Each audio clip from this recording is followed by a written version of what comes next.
Welcome to the Integrated Schools Podcast. I'm Andrew, a white dad from Denver.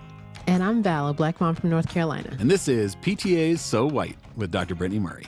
Ooh, shout out to April Rain for the inspiration from hashtag #OscarsSoWhite. Yes. And we are talking about PTAs. I feel like it's something that comes up all the time. People want to talk about the PTA, the PTA, the PTA, and we're finally digging in. And you know, we have been excited about sharing this episode with folks forever. Yeah. Brittany was an incredible guest. I know I'm really lucky in this instance because once we knew that we were able to book Brittany for the podcast, I did the first thing I could because she is in my home state, and we met up for lunch, and it was fantastic, and we connected. And so you'll hear in this conversation that we already are vibing on BFF level. And I miss you, Brittany, if you're listening, and I need to see you soon. For sure. Yes, that's what this podcast is all about, is growing your social circle, Val. I think I have collected many friends from here. Absolutely, yeah. Her research is totally relevant to integrated schools as an organization towards the broader question of inequity in education and in society at large. And so really excited to share this conversation. I pushed my thinking in all sorts of new ways. And since we had the conversation, which was a while ago now, it has been sitting around with me. So I'm glad we finally get to share it. I know. And I think I always thought that joining the PTA was the answer to parent engagement and being involved with my kids' schooling. And her research, started to make me question if that was the way to do it, right? If I was adding to the problem instead of being part of the solution. So I've been thinking about that for a while. And, I'm ready to go rogue and create my own caregiver organizations that explicitly talk about the things that we are trying to push here at Integrated Schools versus some of what PTAs have been known for. Yeah, I agree. Like the vision of what does it mean to be an engaged parent is so often tied to PTA.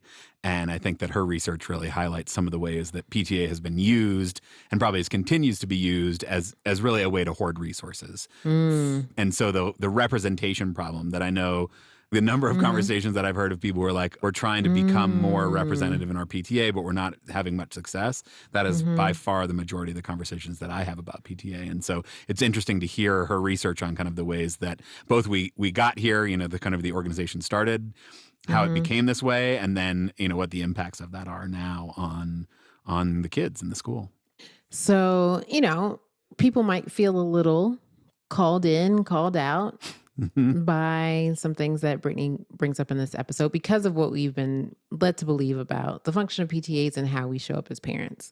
What are your thoughts about that as a white dad from Denver? Yeah, there's certainly moments where I felt implicated in a lot of what she was saying. And so, I would encourage listeners to breathe deep, to think about how is this actually relevant to your life. And, I do think there are ways in which she is talking broadly about research and the inclination to sort of say, well, like, not me, hashtag not all PTAs. I feel that inclination. Yeah. And I think that's fair. And I think whenever we are given an opportunity for our thinking to be pushed or for us to hold up a reflection and say, like, am I operating in this way that doesn't align with my stated values? And it's okay to pause and think about that and figure out how we can continue to evolve, right? So I believe wholeheartedly everyone is doing their best in this moment, and each of these conversations offers us an opportunity to do better. Yeah, for sure. Let's listen. All right, let's check it out.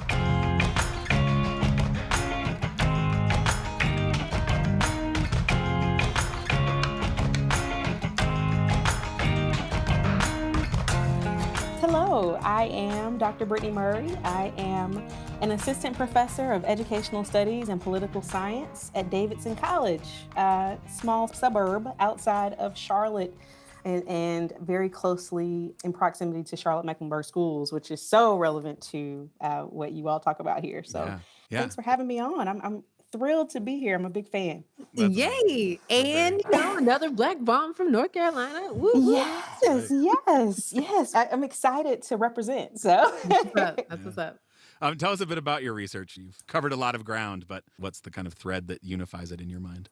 Yeah, it is highly interdisciplinary, but I do think at the core, my work is about race, families, and school inequality. Yeah. So I think about inequality in trust that families have for schools, right? I think about inequality in relationships between families and schools, between families and teachers, inequality in access to resources and opportunities, right? Who gets access to even the information about what they should be doing, right? And I think the direction that a lot of my work has taken, inequality in access to power and influence in schools, those things are just not evenly distributed. Yeah. Why? Why do you care about that? What in your past led you to focus on that? Oh my goodness. I am from North Carolina, right? So I'm one of the few faculty members who are lucky enough to get a tenure track job pretty close to home. Right. I'm from a small town called Pinehurst, North Carolina. I went to UNC Chapel Hill, 2 times alum, being from Pinehurst, I was intimately familiar and curious about residential segregation. I don't know if you know much about Pinehurst. It's a golf community. The U.S. Open travels there, like lots Right. of money around resorts and golfing, that kind of thing, right? Country club. Yeah, yeah. But that's not the part of Pinehurst that I was from, Right. right? Like I'm from a town called Monroetown, and for a long time, and I don't know if it's still that way, but they would not annex it as a part of Pinehurst, and so it was unincorporated space where Wow. all the Black folks there. So we were excluded from a lot of services. And also like excluded from being able to participate politically, right? So I've always been really interested about how where you're from, shapes what you have access to. And because I was in a very poor neighborhood in a wealthy community, I had access to great schools, but it often also meant that they were predominantly white schools, right? And the people of color in those schools were poor. It was very little in between, right? You're Black and you're poor, you're white and you're rich. And so my mom was the first example for me of the challenges of parenting in that space. Like my mom had to fight for every inch that I made it in the school system. She would always say, like, I have to stay on these schools. So they'll treat my baby right. She advocated for me in order to get into like advanced course taking, to take like the gifted test, like all of that was a fight. Right. And, she wasn't your traditional PTA mom, right? Like I would call her a very highly involved parent. She's doing everything at home. She's working 2 jobs. She's going back to nursing school, but She's not running the bake sale. exactly. Right. She's not organizing the events, even though she showed up at everything I was at, right? Like she made time, like she stayed up for hours with me after she would pull a double shift, right? Making sure like I had a fantastic project to turn in, right? And providing the structure that I needed to be successful, learning how to advocate for myself, making sure that I knew the importance of education. She wasn't besties with anybody at the school, right? So the type of involvement my mom engaged in is not the type that shines to educators. Right?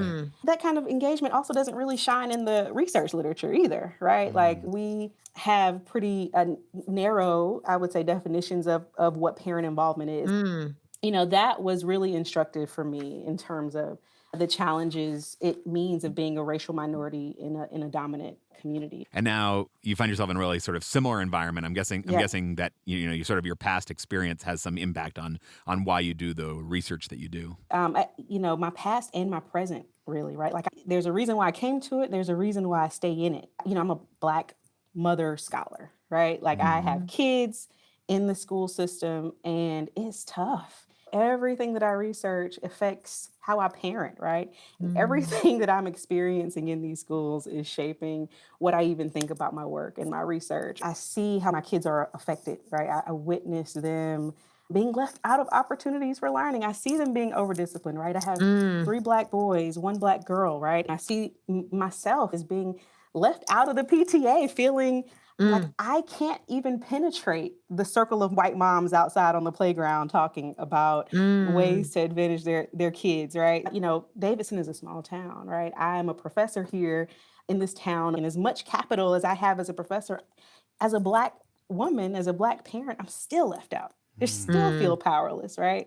That informs a lot of why I stay in it. Yeah, that must be hard. It shows the need for a community, right? That you're desperately seeking to join, and then feeling out of place in that. Yep. That's tough.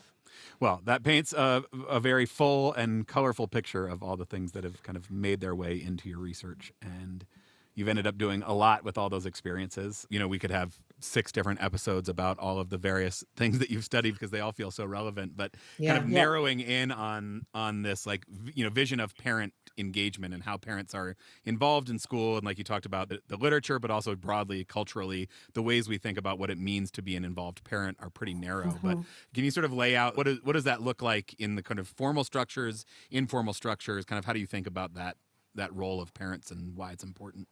Yeah, I think for a long time we've taken parent involvement as just a universal good, right? Like, Ooh. we need parents in schools. You know, if you're not here, you're doing something wrong. And if you are here, we need more like you. We want to suck you dry, right? Like, we want all of your time. And I think that, research supports that idea in a lot of ways. We see a lot of research on parent involvement that suggests, these things are improving graduation rates, achievement scores. So there's a lot of support for it, but I think the findings are not very consistent around that, right? Like, so what are the particular strategies that actually lead to improved student outcomes, right? Is that actually improving across the board? So, there's some research that says, well, actually, it benefits you more if you're from a middle-class family. That kind of parent involvement is what improves your outcomes, right? So Right. why doesn't the involvement of poor or minority families pay off in the same ways? What's the answer?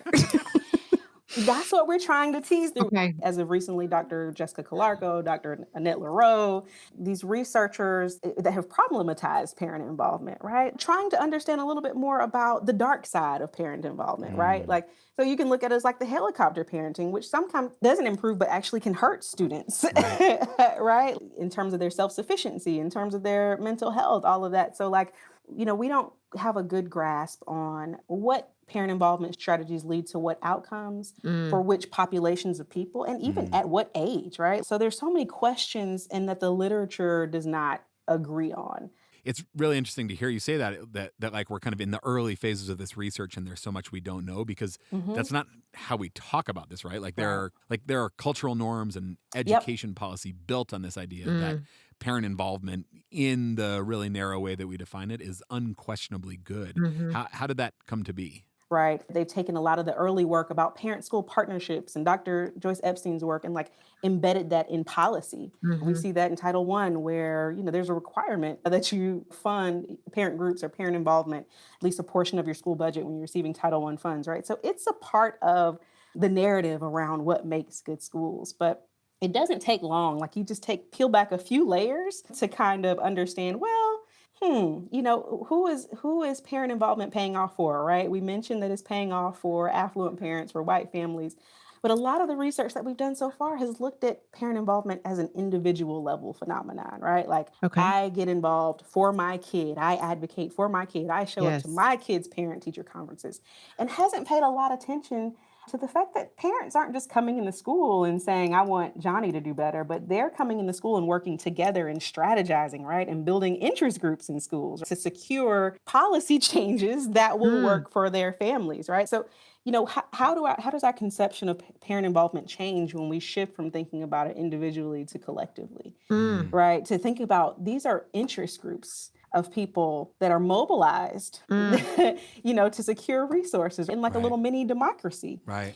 And you have representation problems there, right? Right. You are blowing my mind right now. Like, for real. Yeah, I mean, this is the like the promise and the peril, right? Because like on the one hand, like Exactly. you say that and there's a vision of that is like, yes, this is what we need. We need parents who know their kids to be politically active, to be able to, organize and hold power and draw resources and advocate on behalf of their kids. And so there's this real promise in it. And then there's the peril, which is like, who does that?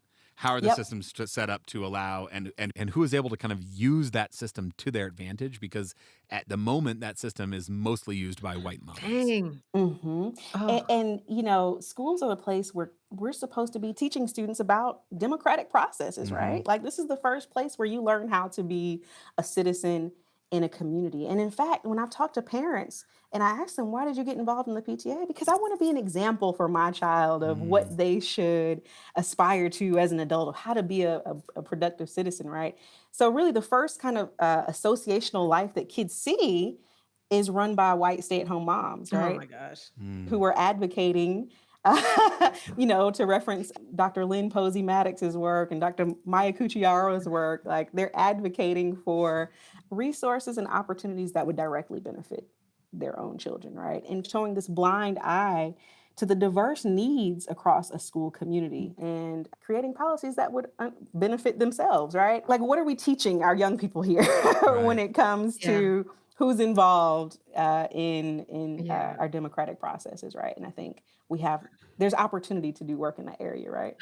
This seems like a good place to get just a little understanding about the history of these Okay. parental organizations. So, what do you know about it? What can you share with us about why these were formed? Yeah, PTAs have a long history, right? Before women could even participate in our democratic society, it. right? Before we could vote, women were joining civic associations, and Dr. Mhm. Christine Weishner could talk about this much better than I could. But to reference some of her work, what we now know as the PTA was formed late 19th century and started advocating for things like school immunization policy, school lunch, taking a kind of a national level view. But at this point, schools are segregated, right? Right. So Right. we are around like Plessy v. Ferguson, separate but equal, right? And so they're advocating for white schools, at this era. There was another association, right? A parallel association, if you will, National Congress of Colored Parents and Teachers, that were working in the Black schools, right? So Brown v. Board of Education and, all of the resistance to desegregation also happened among PTAs, right? So as you desegregate schools, there's dual organizations within the school. What do? The Mm. same way that you see Black teachers and Black principals lose their jobs, Black PTAs also lost their power, or they were taken over by white women, right? So Mm. very storied history there with PTAs. But I think the thing to keep in mind is that Black parents lost their source of power in schools, right? They lost a platform to organize. Right. And that thing now, as the PTA, is most commonly led by white women, stay-at-home moms, often affluent, right, that have the time and the resources to be able to carry out these agendas, right? And I know you also talk about Dr. McCrae's work, Mothers of the Massive Resistance, right, and how white teachers and now white parents, add them in the mix, doing that daily labor of like maintaining white supremacy within the school building, right? Right. And part of that being carried out within the PTA organizations is disheartening, frustrating, infuriating. Yeah, I'm thinking about the kind of multiple levels of educating our kids. That like we're creating systems that allow resource hoarding by already privileged parents, largely white parents, to advocate to get more things for our own kids, which gives them advantages, but also is like teaching them that this is the way that we engage in Correct. civil society. This is the way that we engage in democracy. What you think of when you think of a good, engaged, involved parent is somebody who's a part of the PTA without ever having to think about race, ever having to think about kind of the ways that you are part of this tending the garden of white supremacy that Dr. McCrae talks about. It's all baked in there. Like the path of least resistance is to keep replicating these things. And one thing too, just to kind of give you a little bit more of the landscape, we've talked about like this decline of civil society over the years, right? Dr. Putnam's work, right? Bowling Alone. We don't see bowling leagues anymore. We don't see this kind of associational life that was really prevalent in the 20th century, right? So they've done this work to kind of track the decline of civic associations over time. And the PTA was a big part of that work, kind of examining the decline in membership over the PTA. But some of my work has suggested that, actual PTA units are still pretty prevalent across schools. But that decline in membership suggests that there are fewer people involved in these, right? And so you have a handful of people at these schools that are making a lot of big decisions, right? Right. Yeah. And these are typically tight-knit white stay-at-home moms, right? So less representative, right? Like power being much more concentrated amongst fewer people. That's really interesting, right? So Mhm. the total number of people involved in things like PTA has gone down, but like just sort of in general, folks aren't engaging in civic organizations like they used to. But the total number of actual PTAs hasn't gone down as much, and so you end up Yes. with the kind of the same vehicles of parent engagement, but fewer and less representative people participating in these structures. Yeah, exactly. And what interestingly, they're more concentrated in racially diverse schools. So we see this relationship between racial diversity and the likelihood for a school to have a PTA. Really? Yeah. What Isn't that interesting? That that is is interesting. interesting. Say more about like what's hmm what's the current theory on why Yeah. that is? Whew, I've spent so much time thinking about this. I think there's two questions here because one might think, right, that these organizations are forming in racially diverse environments because, like in society, you have different constituencies in the schools, and you have to be able to have this process or these platforms to be able to negotiate who gets what, right? Like we Mhm. need some kind of formal organization so that people can voice concerns, so that we can, make these really fair decisions, right, about how resources are allocated. That's the more optimistic view, I think. They're like, we need a town square. That this is like the Exactly. school version of a town square, so that we can like hash out what do we do, what's important, what do we care about. Exactly. That's I think that's one theory. Interestingly, I find evidence that there's a little less optimistic, right? Of course. A little more racist. Right, right, right. We got That's it. where We most got things it. end up. Yep. We know what's up. Yeah, so I actually do a study where I try to understand that relationship between racially diverse schools and the presence of PTA. So I actually leverage the timing of the lifting of court order desegregations to see is this policy lever kind of shaping what these organizations then do. And so what I find in my data is that when these desegregation orders are lifted and there's no formal mandate to keep our schools integrated, right? We actually see PTAs dissolve after that, suggesting that the PTAs are actually more likely to exist in places that are under active desegregation orders, right? Implying that that first theory may not be quite accurate, right? In fact, these could be places where white parents mobilize in the face of increasing racial threat or racial competition, right? So what happens when the private school isn't affordable anymore and you're faced with looking at your neighborhood school that's predominantly Black and has a bad reputation, right? I'll go and I'll start a PTA. Yeah, exactly.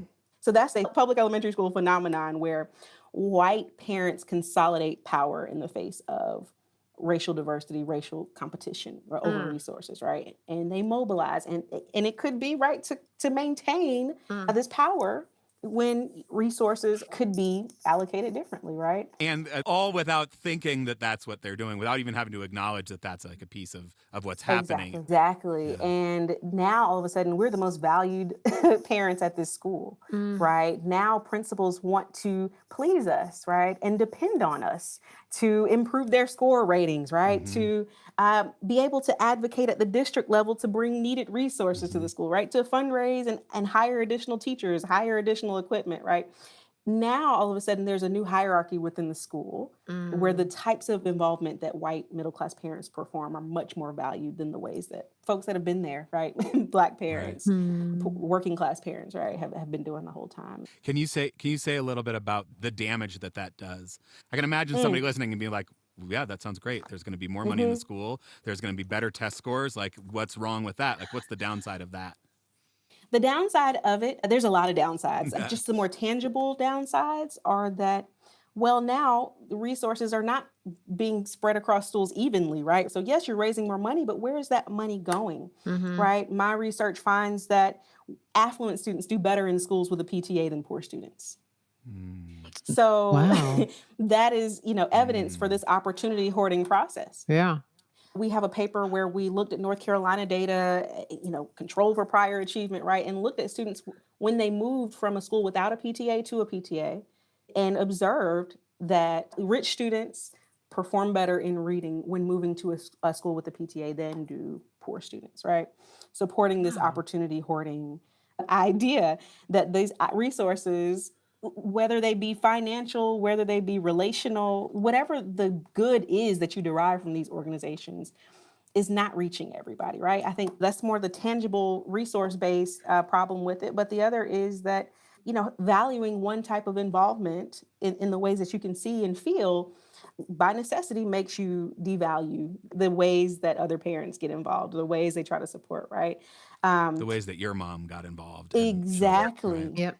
Exactly. And there's also, Jessica Larco talks about the privilege dependence that happens, right? Where the principals are now trying to make sure we keep these parents happy because we want Yes. them to stay in our schools. We don't want them to opt out to the private schools. And so now we're catering to these families at the expense of other families. Dr. Victor Ray talks about racialized organizations and how even just the presence of these organizations can serve to reinforce these stereotypes that we have in our heads, right? Mhm. So educators assume the worst of Black families oftentimes. They Right. assume they're not involved. They assume they don't care, right? If they're not showing up at the PTA meetings, if they're not showing up at lunchtime to make copies, now there's these embedded assumptions about why they're not there, rather Mm-hmm. than the norm being both parents having to work. Now you've shifted the expectation around parents engaging in the ways that white middle class parents engage. And that's just not possible. It's not possible for me, Right. and that's what I've dealt with over the last 2 years. Like, wow, it is a lot of pressure to feel like I'm supposed to, Mm-hmm. be in all There's a these. lot of I pressure. can't do it. I have to work, love my kids dearly. I make sure they eat in the mornings. Right.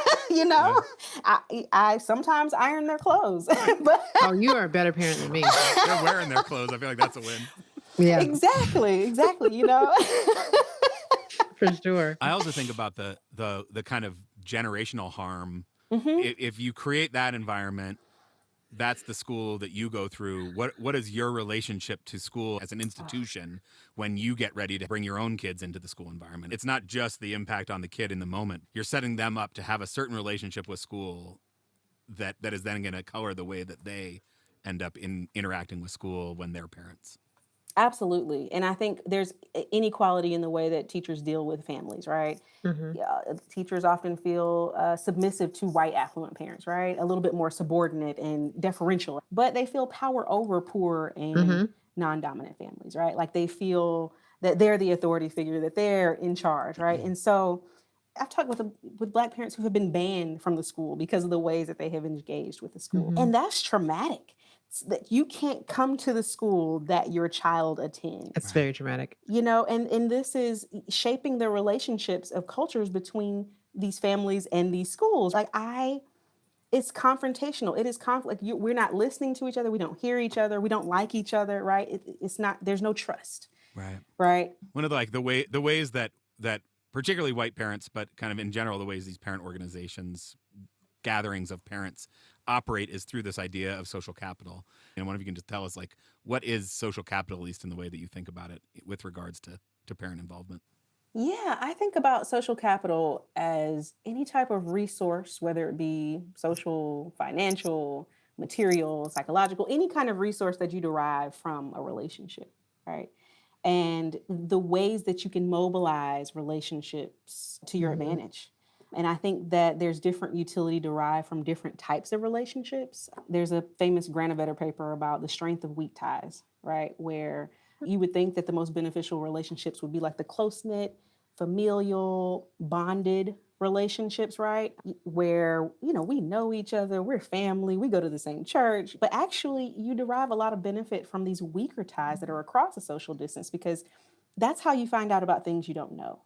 So Uh-huh. that's where you go to get this new information Uh-huh. about a job opportunity, right? Or about a Uh-huh. scholarship opportunity, right? These weak ties, like we're just meeting each other, right, Andrew? Right. But this is very advantageous for both of us, right? Right. Like, so there's this weak Yeah. relationship that we're making here that's arguably just as valuable as a more close-knit, bonded relationship with a family member that might support me in a time of need, right? That might loan me money because they know me so well. This is that difference between, I think, what you refer to as bonding Mhm. versus bridging social capital, right? That the bonding capital Right. is what you get with those close-knit relationships, but that bridging is what you get across social distance. People who are maybe more of an Yep. acquaintance, who are, less like you socially. And it's not like one of those is necessarily better than the other. Right? There's different types of benefit you get from different types of relationships.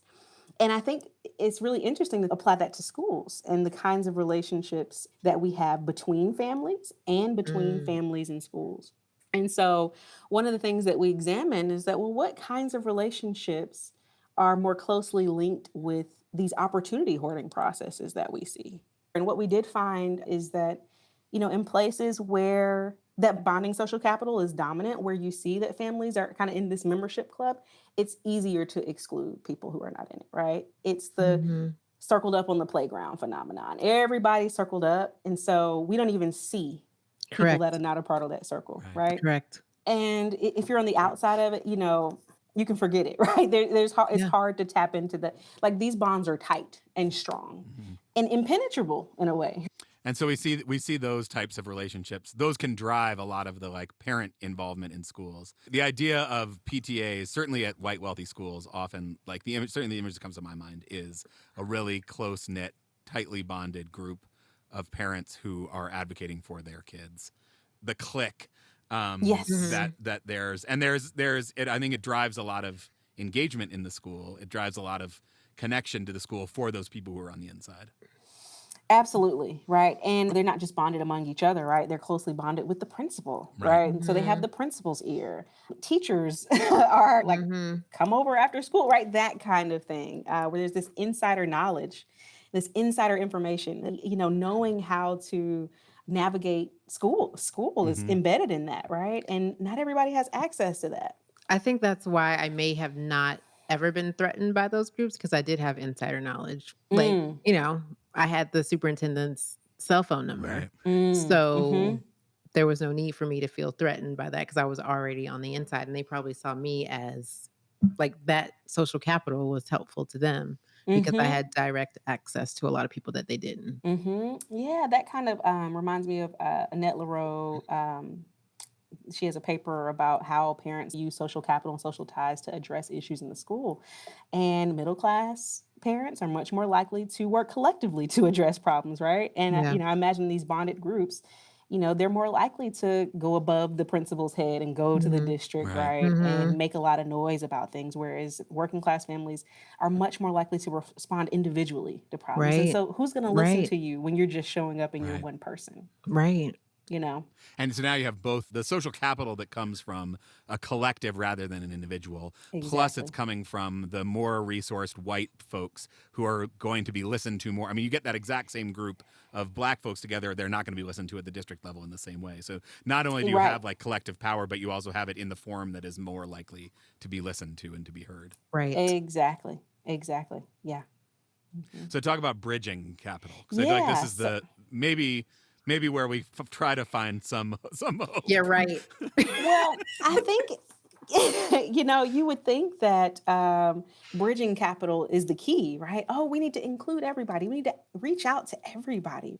But a lot of like these superficial relationships don't go anywhere either, right? So schools can do a ton of outreach to get information to families that are typically on the margins. But that doesn't necessarily bring them together in any way. In fact, it's a lot of work, right? And what we see in this paper is that it just doesn't pay off in the ways that you would think in the absence of the bonding social capital that needs to be there as well. What does a school look like that has all the bridging capital but no bonding capital? Like how does that actually play out in real life? So I think when you're in really diverse spaces, right, where you have people speaking different languages, you have kids coming from all different neighborhoods in the school, I think principals take the approach that I can be equitable by making sure there's something for everyone, right? And translating things to get it to everybody, right? But oftentimes that communication is a one-way street, right? So it's the school who holding all the power and disseminating information, right? Or it is the PTA that holds all the power, and in some ways a paternalistic kind of way, right? What individuals and what people need. And to think about Dr. Ann Ishimaru's work, right? There's not this collaboration, right? Like it's not really leveled power dynamics, right? It is a one-way thing where the places with the power are kind of deciding what's useful, right? Yeah, for sure. And so we saw issues popping up there too, because families didn't know each other and couldn't connect with each other's needs, right? So you have a PTA, for example, they think they're doing their best to outreach, but they're not getting the participation that they think they want. They're like, well, we're having performances, we're offering food, we're offering childcare, but we still just are not getting a lot of attendance. People don't care, and they're frustrated, tired, overworked, and so nothing's happening. I think that resonates with a lot of PTA leaders across the country who want to be doing this better, but are frustrated with all the work falling on a few people, right? Not getting the engagement they want to see I think that it characterizes a lot of the schools that are employing that bridging social capital. We're trying to reach everybody, but without the bonding. without the Yeah. bonding. Exactly. Mm. Without engaging people in more meaningful ways. Yeah. Can you say a little bit about trust? I feel like in reading one of your papers here, I trust. circled trust on my paper. Trust So was like I a did big piece too. of look at that. us. A big piece of that Yes. too, right? Yeah. That the lack of, if you don't have the bonding social capital, it's hard to have trust. Exactly. I think that without really knowing people, what's the point of coming and showing up? That's what we heard a lot of, right? Like these people are just going to do what they want to do anyway. It doesn't matter if I'm there or not. Why would I show up at this for the same group of people to make all decisions and just let me know what's going on? I've actually been doing some more interviews with organizations in North Carolina and learning that a lot of the decision making in PTAs happens via text thread among like 5 people. Right. You know, like this is not we're going to make decisions at our general body meeting. Like that's not usually what happens at general body meetings are like, we're going to tell you what we decide Right. and, you know, be thankful to us that we're taking on the work of the school that you don't have time to do. Right. And that's not really effective for people. It's the folks that are bonded, right, that are in that board that are actually making all the decisions. So, there's just not a ton of trust that even when I show up, I will have a voice, right? There's not a ton of trust that if I show up and say something that people will hear me and take my concerns seriously. So we need both in schools. That paper kind of supports that the schools that do both well are really where you see resource and opportunities and information being distributed the most broadly, right? The most equitably, right? And I think that requires principals and school leaders and PTAs to be really intentional about what they're doing to build those kind of relationships. Like that doesn't happen by accident. Right. Schools that we saw that were doing this really well, we're intentional about providing opportunities for families across a social distance to get to know each other, right? Structuring activities, right, that weren't just at the school all the time. Like going into different neighborhoods and like bringing the events to you, right? And giving parents the opportunity to authentically get to know who else was at the school. One of the things I noticed in your case study, Oakdale, it's kind of like high bond, high bridge environment. There was a lot of intentionality. There was a lot of, like really kind of explicit talk about things like race. And then it seems at least like there was also some kind of affinity space work as well. Exactly. There was like a Black parent organization. Can you talk about kind of like the importance of that? Yeah, and we talked a few moments ago about the history of PTAs and how Black parents were essentially pushed out and silenced for the predominantly white PTA to come into desegregated school spaces. And so I've been able to observe a parent organization actually in Durham, North Carolina, where Black mothers are coming together as almost like an alternative for the PTA, right? And it's called Parents of African American Children. And they are working to help direct PTA resources to students that wouldn't necessarily be recipients of that kind of thing, right? It is an approach that allows more people access to what's going on and engages families a little bit differently than the regular PTA would and does oftentimes, right? Providing that platform for families to get to know each other within and between groups is really central to building both forms of capital. I've talked to families that said they can go into a PAC or Parents of African American Children meeting and talk about things that they couldn't talk about at the PTA meeting, right? Like it felt like a safe space. Right. And also they go into the PTA meetings as a group, right? And they feel supported now when they have something to say, where they feel like they have people that are there that are going to back them up. So it's not just you going out on a limb in a space where you're the one and only one feeling this way, but you actually, we talked about earlier, you actually have more of a civil society going on, right, in schools. Like you're getting closer to some of these democratic processes when people are able to collectively organize in not just one venue, right? I have a question. I'm just curious. That group, is it diverse in terms of class as well? Ooh, I think that that's one place where they have struggled, is to really reach across class lines. One thing I will say is that their approach is that it doesn't matter if working class parents don't have the time to show up, because they see themselves as a village for all children, right? And so they're literally built on the idea that involvement doesn't look one way, right? Whereas PTA, you're kind of required to show up, required to bring this, required to organize this. PAC is like, who has the time? And we organize around all students, regardless of whether or not your parent has the time, right? Okay. So that's a shift right there in Mm-hmm. thinking beyond just my own kid here, Yeah. right? So that's literally part of their mission, is like to stand in the gap for families who cannot be up here to hold school leaders accountable to meeting their kids' needs. And so Yeah. what happens when we take that shift of, I'm up here to support my kid versus I'm up here to look out for these kids? Yeah. Both of my kids are going to new schools. You're just giving me lots to think about in terms Mm-hmm. of how I want to show up. And I was wondering, like, okay, I do have certainly some of the time that some other parents may not. How do I build? How do I bond? Mm-hmm. And Mm-hmm. create these trusting relationships so that they do trust me to go and stand up for all of their kids. Because I wouldn't necessarily know all of their kids' experiences, right? And Mm-hmm. so, yeah, it's just giving me a lot to kind of think about.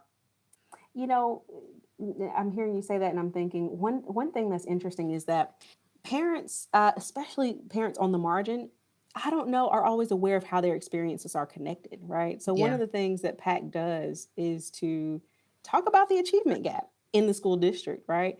Like, let's make you aware of the history of systematic inequality, and like the fact that your child got suspended is not just because of your child, actually, but like Black kids are being disproportionately right, suspended in our school. Like, this is happening here, right? It's not right, just your kid that's struggling to learn how to read. There's an achievement gap present, right?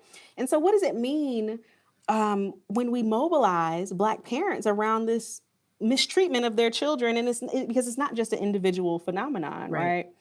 And so that awareness around what can the school be doing differently to address and focus and prioritize these issues rather than just the fundraising, right, that the Right. PTA focuses on, right? There are real issues here, Mm-hmm. and we need to Mm-hmm. grapple with it, and we need to make sure that parents know how their families are being affected by this. Right. A part of the way that I see my job is to educate people about the inequalities Right. built into the school system. And I think we take it for granted that things have to be this way, and that they don't, right? And so organizing Black parents around these issues, I think, is really important work. That feels hopeful. That's yeah. For our white privileged audience, I know so many people who feel like PTA is a deeply problematic Yeah. enterprise, and I think we have highlighted a number of the ways that that is true here, and it is still present in so many schools in so many places. Mm-hmm. So if you're showing up in a new school, particularly if you're entering a largely Black and brown school as a white Mm-hmm. parent, what does it look like to participate, to not participate? Like, how do you kind of lean on this idea of bridging and bonding Yeah. and social capital, recognizing the kind of unearned privilege that you show up with? Like, what would you ask parents to at least be thinking about, if not Yeah. explicitly do? And let me say this too, that, that call to action is big, right? Like that, Yeah. that takes a lot of space in your life to think about organizing and advocating. So continue taking care of your children in the way that works for you and is best for your family, and when you prioritize yourself and your own mental health, like that's all we can do. But I do think that for parents that do take it on themselves to get involved, so the PTA moms that you're kind of talking to right now, the folks that have the time, the space, the resources, I think it's important to reflect on who's in your inner circle and who you're talking to and who's a part of these decision-making processes with you, right? And do they reinforce your ideas or do they challenge your ideas, right? Mm. Like, is this about you saying that you know what's best for a school community? Or is this about you listening and working with people in the school community to chart a path forward and decide what goes best? So I think building on that bridging and bonding work, that parents specifically that are involved in these organizations can think about, how do we not just create this one-way street with us giving information and like barking orders at people of what to do, but like, how do we authentically build community, right? What does it look like? What do fellowship opportunities look like? Not just in school, but like in people's communities, right? Like, Mm-hmm.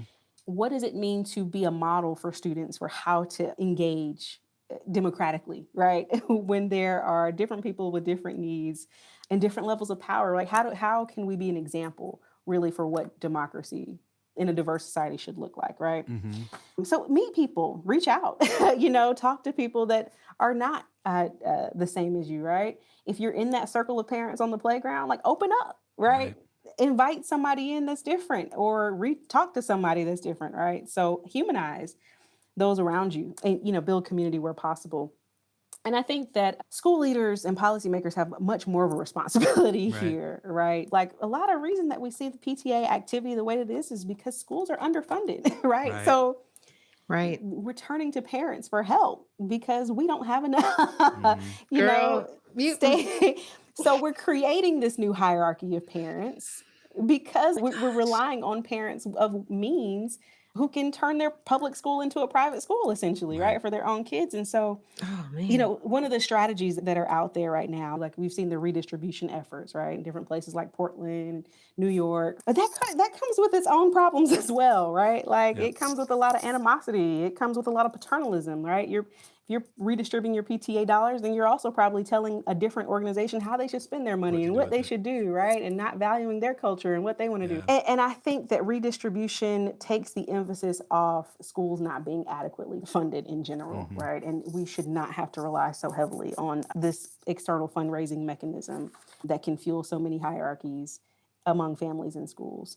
On the other hand, school leaders, I think, can create routines in schools that send that message and also encourage families to get to know each other. I love taking moments to reimagine schools in ways that, families can be authentically engaged with each other and supportive of each other and commit to their kids and all the kids in the building, right? Kids, Right.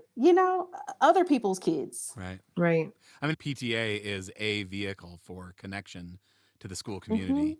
If there aren't other vehicles, if there aren't other ways, you think like, okay, I want to go and meet other parents at the school. Where am I going to do it? Probably PTA. But now you're you're bringing all the baggage of PTA along with it. Yeah, I think that's exactly right. That there's so much opportunity there to reimagine what a school day looks like and what these organizations that are just we are taken for granted things that we do, right? The part of the grammar of schooling, right, that we do. I think that gives us opportunity to rethink some things and how they fit around a generation of women that are breadwinners, right? Like a lot of these policies were structured around women being stay-at-home moms. So much of this is about a generation changing much faster than I think education policy can keep up with, right? Yeah. It seems like in a lot of your research, the ease with which in the school context white parents build bonding social capital, that just sort of happens almost without a whole lot of effort, that it's really easy, and that the kind of work is in bridging social capital. And I'm wondering if you notice a difference outside of the school context or outside of institutional context. My initial thought when I was reading that was, I totally see that happening in school, and like out in the rest of the world, it feels like the opposite. Like I see like the ability of Black people to make bonds with each other, even if they don't know each other, feels like it happens much easier than it does for white people outside of the context that's such an interesting observation. Like that would be a cool paper just to investigate. And I mean, there are sociologists doing work on like racial differences in social capital and networks, right? And I think it's fascinating to think about it among different institutions. Like I think one thing that I've seen is that like Black parents have not needed the school for relationships in the same way that white parents have. Yes, ma'am. That is so when you think about the mobility that white families have, they're often moving away from like where they grew up. Like, like that part of that employment discrimination means that Black folks are not getting jobs in the same way across the country, right? And so Black families are much more likely to be in proximity with family, perhaps with church communities and other social or community contexts in which they don't need any new friends, right? But like, I think white moms are going into new communities or like they're relying on the schools to provide their social relationships for a lot of parts of their life, right? Like they're relying on those social relationships for much more than I think Black parents typically do. And again, this is my experience as a parent. Certainly my experience. Yeah. So and I'm a Black parent, but I've moved a lot. And so I can totally understand both, right? Like I'm new to the city. Where else am I supposed to meet people? I work at home. So I meet people via podcast, thanks, or people through school or kid activities. So I totally can see that being a possibility. Definitely think it's a race and a class process too, right? Yeah. So you mentioned earlier how it's been harder to engage working class Black parents in organizations like the PAC. And I do think that mobility among Black middle class families has oriented us a little bit more toward drawing on the school as part of our network. One, because we know it's advantageous to do, right? It's like a hidden curriculum for parents, right? Of what you need to do when you go into a new school that I don't think that information isn't distributed evenly. But also, I think there are some racialized components to that as well, where Black families are generally closer to home, right? And for sure. Or their neighborhoods where they grew up, right? And in some ways may know the families, in some contexts may not like some of the families at schools, right? May have this history, right? So I think, school and the relationships at school, Andrew, you mentioned earlier, Black being harmed at school, right? Having traumatic experiences at school, pushing Black families out of school and like, I only want to deal with y'all when I have to, right? Correct. That's the other piece I think too, is like it's easy as a white person to walk into a school and assume that it's going to be net positive, that I can make friends, that my arrival is welcomed. I mean, particularly as a white man, the fact that I'm showing up in a school is like, I get an award just for that, right? I get a trophy. And there is this sort of assumption that it's going to be a space that is kind of welcoming and inclusive and grateful for my presence that is different, I'm sure. Whereas when a Black woman comes into the school, everybody assumes there's a problem. Right. Yep. Why are you here? Skepticism, right? Like, well, what did I do? As soon as I go up to school to talk to my kids' teachers, and especially in this all-white context that we're in now, it's defensive. That's right. Like, let me tell you all why none of this was my fault. Right. I'm just coming to volunteer. That's it. Right. That's it. Just coming to say hey. That's it. But I even observed this even with PAC organizations trying to form. They got a lot of resistance from principals for that, right? Like, a group of Black women coming together. I don't like that, right? So they got a lot of pushback from that. They're still getting pushback from the school board, from the state PTA itself. Is giving them some friction around like, can you do this? Right? Like, people have so much skepticism about Black folks organizing, right? Yeah. Right. This was fantastic. It's so great. I'm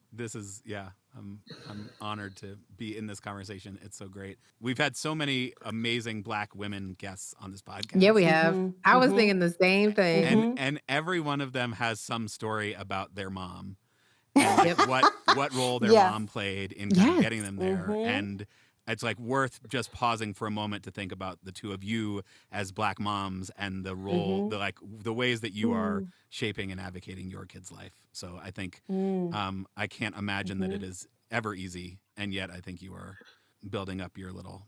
I mean, 4 kids is a lot of kids to build up.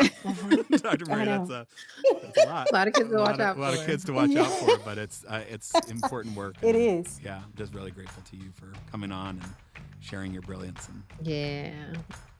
So much. I have taken so much from this, and I appreciate you doing that and inspiring me to keep going.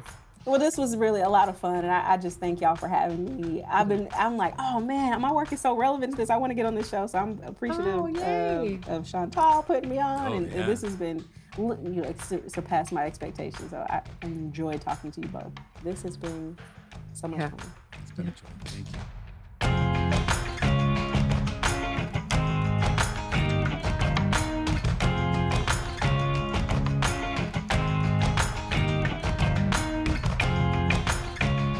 So Val, what did you think? Well, I need to give you credit for finding Brittany's research and booking her onto this episode. No, it was Chantal Haley. Oh, that's Remember? right. Dr. Haley's the one who was like, you know who you really need to talk to. And Well, I'm she was taking right. away your credit Yeah. and giving it back to the Black woman. I'm totally fine with that. Well deserved. Because her research, it's changed me since we've had that conversation. Yeah. And I think it's really made me consider the ways in which I want to get involved, how I want to get involved.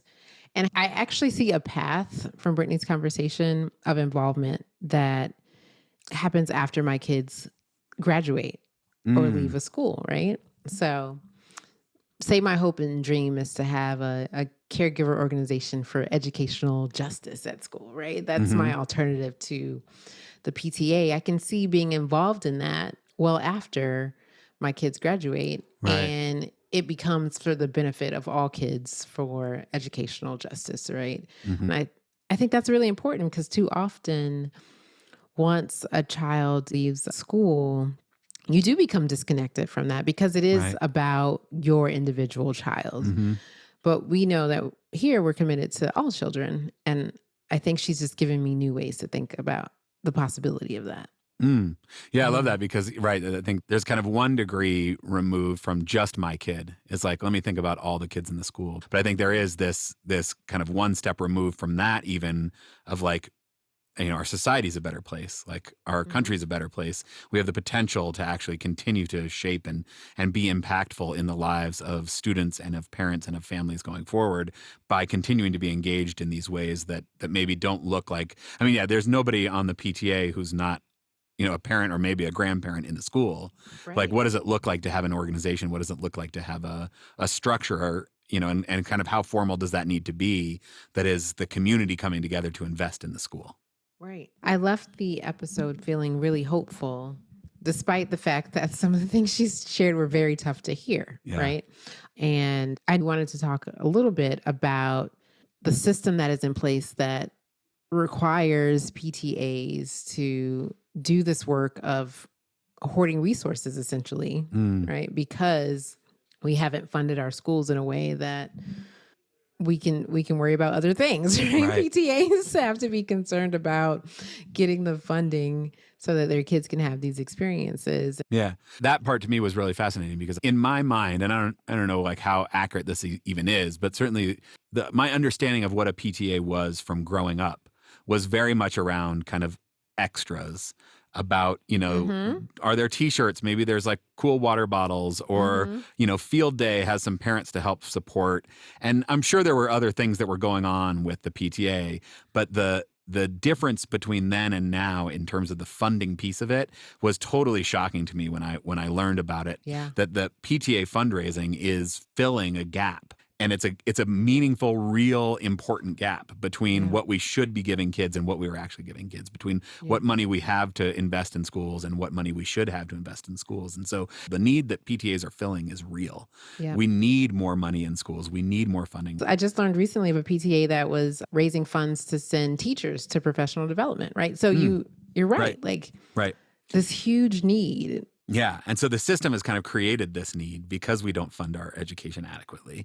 Now there's a need for funding. And we know that the ability to engage in that is not determined by how much you care, is not determined by how invested you are in your kid's education, is not determined by how much value you place on education as an institution, but is determined by these larger societal factors that are, that are based in race, around how much generational wealth do you have, around what type of work do you do? Are there 2 caregivers involved? Do both of them have to work? What kinds of jobs do they have to work? When do they have availability? What sorts of resources can you pour into a school? And so, on the one hand, it's like totally understandable and in many ways admirable that folks want to show up and pour resources into a public school and pour their, time and energy into it.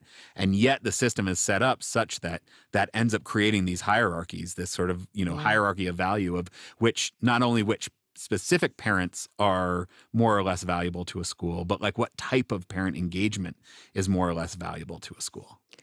And I'm thinking about administrators feeling the need to then privilege those parents because they know they are a valuable asset to getting funds to the schools. Right. And that feels so vicious. Yeah. Like a really vicious cycle that I hope folks who are active in their PTAs do take a moment to like listen to this episode and reflect on whether their PTA is acting in that way Hmm. and how to kind of break that cycle, you know, what that might look like. And it might look like advocating for more funding, right? It might look like letting the administration know we're able to do this, but this doesn't mean that you privilege our kids in everything that we do. Like we have the ability to raise funds and this is for every kid, not just my kid, right? Right. Saying that explicitly, I think that's important. Yeah, I mean, I think that it's so tricky, and I definitely have not figured out how to find the balance of that. I was super involved in the PTA in the very beginning of elementary school, and PTA was quite small at that time. We like eventually raised $2,500 and bought the teachers a laminating machine. That's what's up. So that all felt fine, and then as the school attracted wealthier and whiter parents, the PTA grew in numbers and in fundraising ability. And on the one hand, like the school still has not nearly enough money, right? Like we Right. still are making really hard choices between, mental health supports and an additional teacher and paraprofessionals and all these things that we should not be having to make choices about. Correct. And the PTA funding that's showing up makes a real tangible difference in the lives of the kids in this school. And so on the one hand, like that feels really important. And at what cost? And at what cost to the parent and community at the school? And at what cost more broadly, where the parents who are outraged, rightfully so, that the school doesn't have the resources it needs, are able to fundraise and fill those gaps rather than marching downtown. I mean, we talked about this with Heather McGee a little bit, like, that I can go out and help fundraise, and then my kid this year will have another field trip or will have another mental health professional in the building. I can go downtown to the Capitol and I can advocate. I can call my senators. I can advocate for more school funding. And if that is effective at some point, which, who knows if that ever is, it's Right. 5 years down the road. It's 10 years down the road. Like, Right. I don't know. I still feel really stuck on how to balance that. Okay, so how do we advocate for systems where our resources don't leave, when the kids leave? Because the truth is, if the white parents who are now interested become disinterested, we're back at a place where we're working really hard to raise $2,500 Right. for a laminating machine or, Right. whatever that is. And so I don't have the answer either because obviously I have followed the same path, right? Like my kids were involved in the school, then Right. now I'm involved in the next one, and I'm still deeply committed to justice in our schools. And so how do we sustain that for people who care like us, who will care Right. long after our children leave those spaces? Yeah, I mean, I think, part of it is, what does it look like to meaningfully advocate for Yeah. better school funding? Yeah. Because it's one thing to say like, oh yeah, I believe in more school funding and I'm going to like vote in favor of that ballot initiative if it ever comes up. But in the meantime, I'm going to raise $80,000 for my kid's school. Right. I don't know. Because I mean, like I feel this tension now because the elementary school where my youngest is, it still desperately needs more money and now has meaningfully more money, certainly from parent fundraising, than two of the schools that are within a mile of it. And so, and their needs are even greater than our needs. I'm thinking too about if we remove this idea where we have to rely on parents to raise the funds, it requires administrators and teachers to learn different ways of interacting with caregivers in terms of engagement, right? And I think that'll be a good thing where it will feel more like a partnership in many ways. We're talking about it, and there's still so many questions that I'm left with, and so many things that I'm wondering about. I will confess that I have not joined my kids' PTA this year, and I think a lot of it was because of the conversation with Brittany. And I've been trying to figure out ways to support them at their new schools. It's really important for caregivers to positively contribute to the school. And I'm thinking about what Brittany said in terms of we've assumed it's a universal good to have parents involved, right? That has been the assumption. And we are by no means saying like, stop being involved in your kid's school. So if I am modeling a bad idea by not being a member of PTA right now, forgive me. We're transitioning. But what I also want to emphasize is what's connected to what Brittany said in terms of civic engagement. So as parents, as caregivers, we can model additional ways to be engaged. And so if our children see us being at every caregiver thing that we can make at school and advocating and talking about like the importance of funding to our neighbors, like all of those things count. And so not only modeling, hey, I have free time as a suburban non-working parent with means to, come and hang out at the school. There's other ways that we can show our children that we value them, their education, and their school, and keeping that in mind. I love that because I think it's easy to get lost in the fundraising piece of PTA, and I know schools where that's the only thing that they view as their job is to raise funds. And no question, we need more funding in schools. But I think we don't only need more funding in schools. What sort of community engagement, what sort of community involvement is participating in the school, is showing up in the school, is supporting the school is a really important factor in every school. And so thinking about ways, maybe it's showing up at the PTA and trying to nudge the PTA towards a vision of community engagement is one way to show up. But I think another way to show up is, what does it mean to become a part of the community? The privileges that you bring to the community are sometimes financial, but are also your unique perspective. Yeah. And so what are the vehicles to like harness your unique perspective? What are the ways to show up and say, okay, here's what I'm bringing to the table from my standpoint, from my experiences, and how do we use that to help shape the type of education that all the kids in the school are getting. That has nothing to do with resources, but it's still like a really important role that parents should play. And I think, what does the school look like? How is the school welcoming or accommodating of that is another question. But that feels like a different way to be an involved parent. Like Dr. Murray's mom was, show up and advocate and be there. It does not necessarily look like running a bake sale. Right. I'm thinking about just the shift that type of thinking also requires for administrators and teachers. And those folks also being able to recognize the different assets that families bring when they cannot fundraise or support financially, right? Yeah. All of that will require a shift. And I think the Caregiver Organization for Educational Justice is where we start. It started right here. It started right here. Yeah. Start when at your school. I think that's right because, we talked about this sort of Oakdale, her like case study of a school that had high bridging and high bonding social capital is doing better work at least than schools that have one or the other or neither.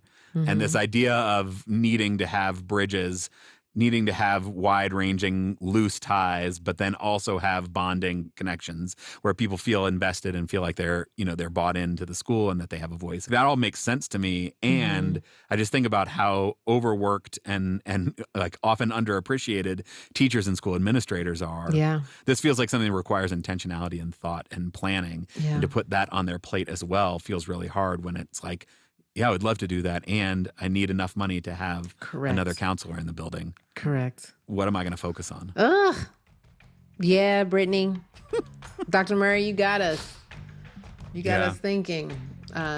We appreciate you. Yeah, it was a great conversation. Certainly has stuck with me, left me with lots of ideas and not a lot of answers, as is often the case. So if you were hoping to get to this point of the episode and hear all of the answers, you've come to the wrong place. But that doesn't mean we don't have some suggestions about action steps you can take. So Val, as we are doing this season, what are you thinking for action steps coming out of this conversation? Definitely think about how you're showing up as a parent. So if it's in a traditional PTA, what are some ways to make sure that it's not about how many resources you can get for the sake of hoarding, moving past just what works for your kid to how can we have conversations about how we can support all children. I do think it is possible to transform PTAs in a relatively quick amount of time. And I say that because I think right now it's driven primarily by the status quo or what has been done. Mm-hmm. And you only need a handful of parents to say, like, we're gonna do this differently. We're gonna try this differently. And because of the nature of kids growing out of schools, right, there's lots of turnover. So there's lots of chances for things to be new again, and not being afraid of that. Yeah. I'm thinking about how I show up now in this new school as well as continue to show up in my old school. I'm thinking about what other ways are there to show up. Conversation I had with a Black mother about PTA at our elementary school, where she was just like, oh, that's not for me. That's not a space for me. And so, maybe it is your parents organizing for racial justice, or whatever it is. Forge.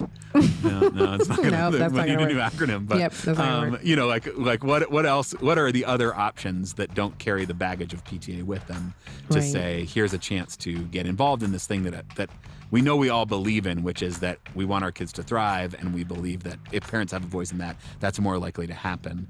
Yeah. What sort of structures exist? Yeah. So, would encourage listeners to figure some way to get involved in your school community. And call us and tell us how you're doing it. We love the voice memos. Send us your voice memos. Mm-hmm. Find that voice memos app, record us a little message, and send it out. podcast@integratedschools.org. And we'd love to hear how you're grappling with this question of PTA so white. In the meantime, take this episode, play it at your PTA, have a discussion about it, really dig in. You are the change that you seek. That's right. And also be the change that we seek by giving us some change. By giving us some change over on Patreon. With a small monthly donation that helps keep this podcast going. We'd be grateful for your support. Patreon.com/integratedschools. Awesome. Well, Val, I'm not exactly sure what the answer to PTA is, but I'm grateful that I get to keep thinking about it with you, and grateful to be in this with you as I try to know better and do better. Until next time.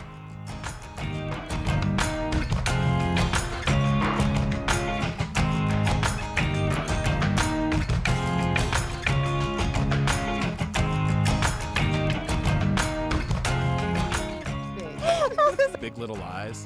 Did you guys watch that? See that? Is that a white that must thing? Be a white thing. That's definitely a white thing. Yep.